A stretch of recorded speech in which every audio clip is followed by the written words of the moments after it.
Good to go, Dr. Moore. Hi, everyone. Thanks for joining. We're going to get started now. We have Dr. Moore here today, so I'll turn it over to him for some brief remarks. Good morning, everyone.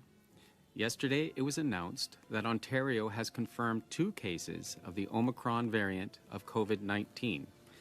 Both cases were reported in individuals in Ottawa with recent travel from Nigeria.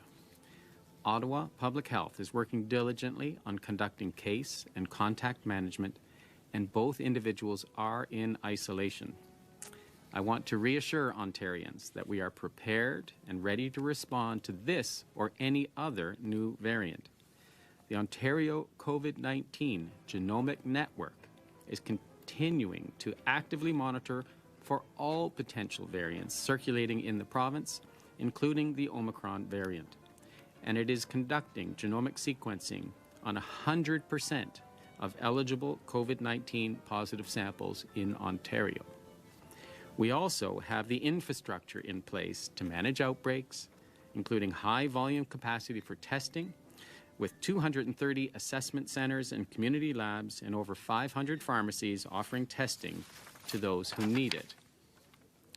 In order to rapidly identify and trace and isolate COVID-19 and its variants, we have already expanded eligibility for provincially funded COVID-19 PCR testing at all testing centers to individuals who have returned from or traveled in the following locations between November 1st and December 6th, 2021. South Africa, Botswana, Lesotho, Eswatini, Mozambique, Namibia, and Zimbabwe. Asymptomatic family members and other household contacts of travelers are also eligible for testing. This list of travel locations may be updated as we learn more about the new variant and risk globally. Anyone experiencing symptoms of COVID-19, even if they are mild, is strongly recommended to get testing. And achieving the highest vaccination rates possible remains the key to reducing the risk of COVID-19 transmission and significant surges in cases. Please, if you are eligible for a booster dose, book your appointment today or provide yourself with an extra, which will provide yourself with an extra layer of protection. And if you have not yet received the vaccine, please do so as soon as possible. This includes vaccination for children aged 5 to 11. I also continue to urge all Ontarians to remain vigilant and continue following the public health measures and workplace safety measures that have been working for all of us and helped us get through the last 20 months. However, we will continue to monitor trends in key public health and health system indicators, monitor for and learn about this new variant, and we will act quickly in partnership with our federal colleagues if necessary. We continue to be in constant contact with the Public Health Agency of Canada and other jurisdictions to monitor the developing situation and ensure coordinated, effective, and shared efforts to protect the public. I know that this news of the variant feels concerning, but vaccination in combination with public health and individual protective measures has been working to reduce the spread of COVID-19 and its variants in our communities. So please keep up this great work that has got us to this point in the pandemic. We will continue to keep you updated in the coming days and weeks as we learn more about Omicron. Thank you, and I'm happy to take questions. We'll go to the phone lines for questions. Just a reminder, 1 question, 1 follow-up. Over to the first question, please. Your first question comes from Randy Rath with CHCH-TV. Please go ahead. Well, hi, Doctor. Thanks for taking my question. I'm wondering, we have some significant steps taking place tomorrow on the COVID front, that the PCR tests will no longer be needed to cross the land border, and the John C. Munro Airport in Hamilton is starting to accept international flights again. Should those moves go ahead, in your opinion, or should they be held back? Yeah, so we'll have to be reviewing this with our federal partners. We were certainly in contact with them all weekend to talk about a testing strategy for all travelers returning to Canada. We will further review the testing strategy for the short-term travel for 72 hours or less. We'll certainly have to monitor the situation in the United States. I believe the President of the United States will be making an announcement this morning. So you're absolutely right. It's a fluid situation. Most of this is a federal responsibility, but we're at the table voicing any concern by the Ontario government to ensure that we're listened to. But it clearly is a complete federal responsibility on international flights arriving into Canada. As you realize, this is a rapidly changing environment. Lots of questions yet about this new strain that we have to have answers for. We need to understand really if this is a virulent infection, if it makes people significantly sick or leads them to hospitalization. We really don't have that information yet. So I could understand in an abundance of caution putting some measures in play like we've done already, and whether as we get more and more information we put further public health measures in play. I can assure you we'll work with our federal partners to do that. Okay, and as a follow-up, do we know where these cases in Ottawa came into the country? Did they come to Pearson and then travel to Ottawa, or did they land in Ottawa? Do we know that? So I don't want to give any identifiable information away, but they did arrive into Montreal. Their testing was initially done in Montreal, and we received the results through partnership with the province of Quebec and the National Medical Lab and the Public Health Agency of Canada.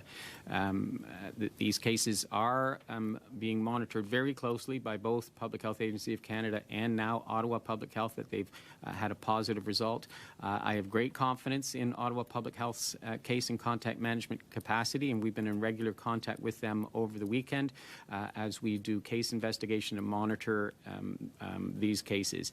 We are investigating other cases, so I would not be surprised if we find more in Ontario, because we've got a very robust surveillance system, a great testing capacity, and as you've heard, our whole genome sequencing capacity in Ontario to do 100% of all positive tests, I think is just brilliant. So I think all Ontarians should be assured we've got good testing, surveillance, whole genome sequencing capacity, and because of that, we will continue to find cases and further protect Ontarians through local public health agencies doing that great day-to-day work of case and contact management. Your next question comes from Holly Mackenzie-Suter with the Canadian Press. Please go ahead. Hi, Dr. Moore. I wanted to ask about, I guess, the regional first approach to reintroducing public health restrictions that the province has been sticking to at this point. Like with the variant being in the province, so much we don't know about it, and cases going up already. Is that something you would reconsider the approach in terms of, it might be time to reintroduce province-wide restrictions? Well, we'll certainly keep an eye on all of the data. Right now, we're working with just a couple of health units on further investigation of returning travelers. We've been informed by the Public Health Agency of Canada that we have 375 individuals that have met the case definition of returning in the last 2 weeks from those 7 countries. So all of our local public health agencies are working closely with the Public Health Agency of Canada to contact those individuals, get them tested, and if they're positive, we have good local capacity to respond to them. If we see widespread presence of Omicron across Ontario, which is not the case at present, then we could review any measures that we need to take at a provincial level, as well as certainly work with our public health agency colleagues about limiting the number of international flights potentially to 1 or 2 airports where we could have concentrated testing and assessment capacity. Follow-up?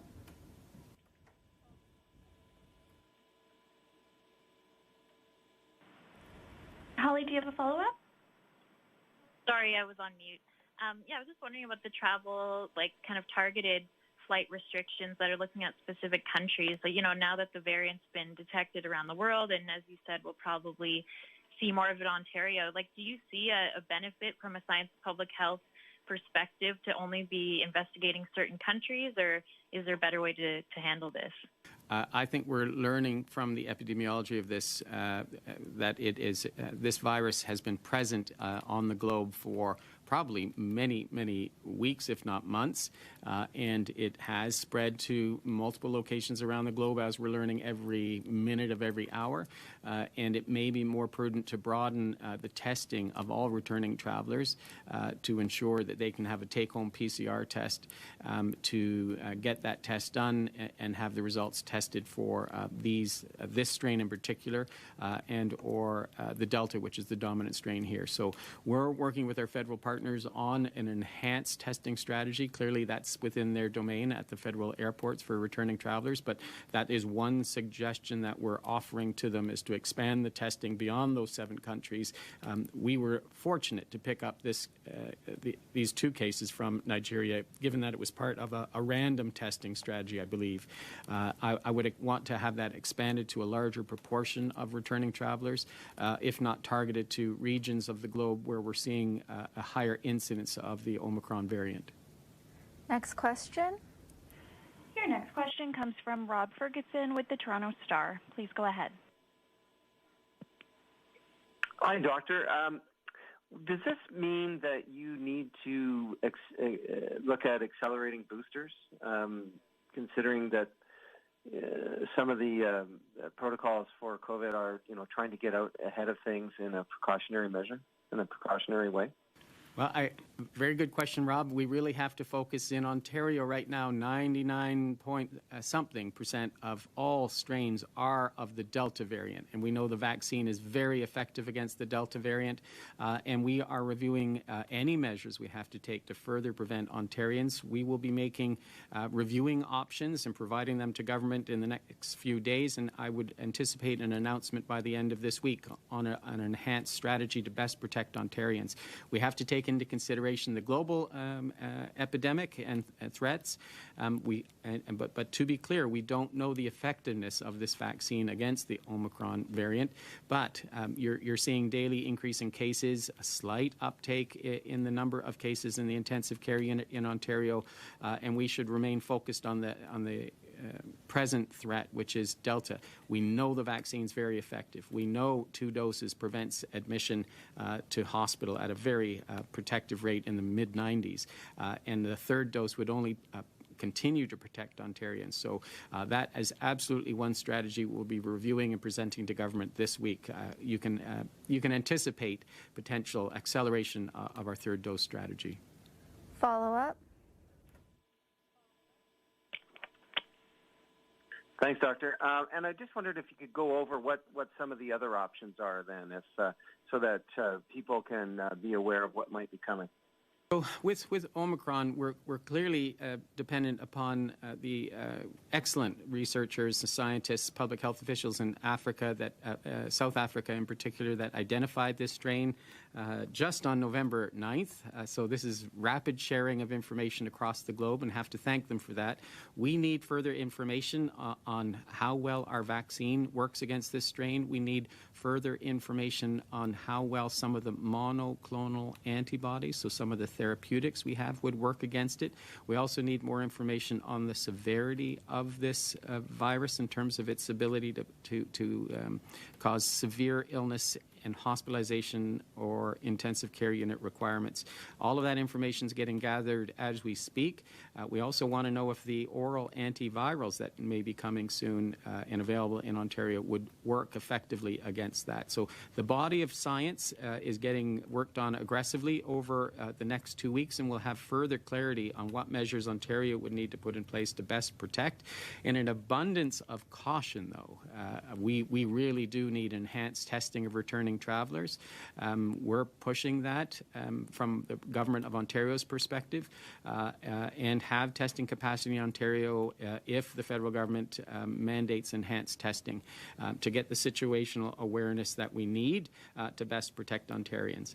But going back to the basics, keeping your social gatherings small, keeping your masks on, your hands clean and washed regularly, physical distancing, all of those measures will work against Omicron and are effective against Delta, plus vaccination.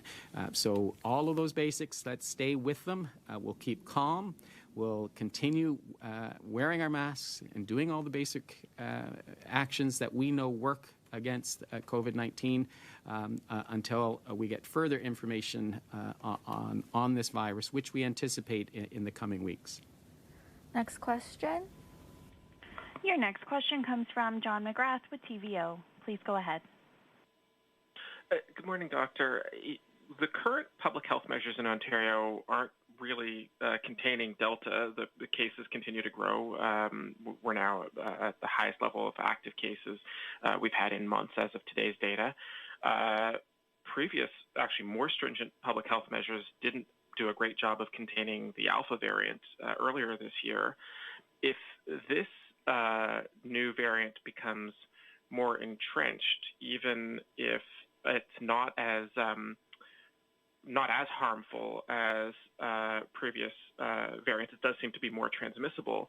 Are we not, by definition, looking at a new round of stricter public health measures than we see in the province? Good question. Number one, we're seeing a lot of transmission in social networks, and there's a lot Ontarians can do to decrease the number of social contacts that they have. We're seeing a lot of transmission in younger children, and I'm happy to announce for the 5 to 11-year-old age group, as of this morning, we have 6.4% of them protected with their first doses. We've immunized 68,722 children from 5 to 11. Which is a brilliant initiation for this strategy. I hope that volume of individuals continues so they're best protected going into the holidays times when we can anticipate seeing more cases. The good news in all of this is that the impact on our hospital system is manageable at this point. We have intensive care unit capacity. We're watching those numbers like a hawk. But the length of stay for these individuals in the intensive care unit is getting shorter. There are younger people now in the intensive care unit, sadly, that were not vaccinated for the most part, but their recovery seems to be quicker and their mortality seems to be less. So at the present volume of cases that we have, I would love to see them less and more people vaccinated. But we're doing relatively well. We're less than the national average. We're less than most highly populated provinces. So I have to thank Ontarians for continuing to come forward to get your first, second, or third dose, to continue the measures that you're taking within your social networks and in the workplace. And when you're in transit, those are working for us. And have to acknowledge this is a nasty, formidable foe. It wants to spread as we go indoors. We knew that. But I thank Ontarians that we're able to limit the impact on our hospital sector at present, and we'll have to continue to monitor that. When we saw Delta take over to be a dominant strain, it was a 3 to 4 month transition. We will have to see if we can limit the rapidity of spread of Omicron, as well as attenuate or limit its ability to spread in our communities by best adherence to these public health measures. It may be a 2 to 3 month transition if it's more effective than Delta, and we'll have to put in the precautions that are necessary. I don't foresee us having to take any steps back at present. We will, though, need to completely understand if it's more virulent, if it increases the risk for hospitalization. Because if we go back to our pandemic plan has been to minimize the impact, the morbidity and mortality of this strain of viruses on our society and minimize the mental, physical, social, economic disruption. If it's a less lethal virus, less impact on the hospital sector, and our vaccines can continue to work against it, we will continue our current strategy and not have to have any further public health restrictions. I don't have a complete crystal ball, but we'll have greater clarity in the coming weeks of how, as a province, we would have to respond to this this new threat. I do want us all to remain calm, remain science-driven, evidence-informed, and follow the epidemiology of this virus. Follow-up? You mentioned impact on the hospital sector. Of course, that's been a crucial variable throughout the pandemic, but there are still more than 350,000 adults 50 and over who have not had a first dose. Even if this variant is no more virulent than prior variants, it's just more transmissible. We're still talking about potentially it could spread more rapidly through these people who are still unvaccinated. That could put pressure on the hospital system. Is there anything that you are looking at? We already have vaccine certificates. We already, control people, unvaccinated people's access to various amenities. Is there anything else you are looking at? Anything that is, any potential policies that are in a drawer somewhere in terms of encouraging that last 5 to 10% of people to get their first doses? Well, yeah, another great question. Thank you for it. We're looking at additional therapeutics that could be helpful for these individuals that won't get vaccinated. We're also looking at newer vaccines. So the Novavax vaccine, we believe, is getting reviewed by Health Canada. That is not an mRNA or a viral vector vaccine. It's more of a traditional vaccine. We think that might be appealing to a certain percentage of the population that haven't been vaccinated to date. That is a very effective vaccine as well from the preliminary randomized controlled trials. We're also looking at expanding the ability to treat individuals who are unvaccinated with monoclonal antibodies. That they're very effective at limiting the hospitalization and or health system impact. We're also in active conversation to review with our federal counterparts the Merck oral antiviral and the Pfizer oral antiviral. These could help further protect our health system, help reduce the impact of this virus on those that remain unvaccinated, and be important options. And we're working very diligently to have a system in place across Ontario that these therapies could be available as soon as an unvaccinated person is tested to be positive. They could be offered after a clinical assessment. So we're working with our hospital partners, our primary care partners, the pharmacy partners, to ensure that all of those therapeutics would be available and minimize the impact.